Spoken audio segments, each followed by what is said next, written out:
Correlation is one of the most important financial factors, I think, really, when one is considering art as part of their portfolio. If an asset class is uncorrelated with another asset class, that simply means that they behave differently. According to Citibank, who produced a report in 2015 studying correlation in the art market, they concluded that the art market had a correlation factor of 0.11 against the S&P over a 40-year period. If the stock market goes up and art is uncorrelated, that does not necessarily mean that art will follow in the same trend. For people who are trying to construct an investment portfolio, obviously it's helpful to have uncorrelated assets because that lowers their risk profile. As one asset class goes up, others may go down, and their overall returns are acceptable. The dot-com bubble really affected the markets in the US, but the art market is so global that the bubble bursting didn't have an effect on art prices at the time, really, in a way that was measured by the indices. In 08-09, we saw the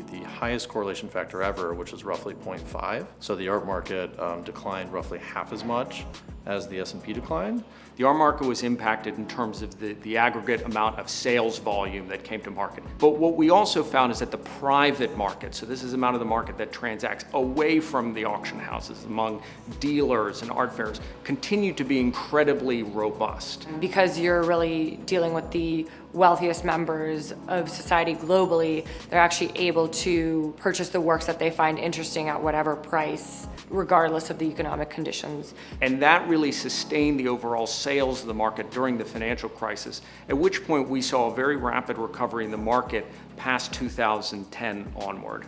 And then in 2016, presumably because of Brexit and capital controls going into place in China, we saw the art market decline 10 or 15%. And then subsequently rebound in 17 and 18. When you look at almost all other asset classes, the correlation factor between art and everything else is right around 0. So we think it makes sense as part of an overall investment portfolio because of that, combined with the historical performance.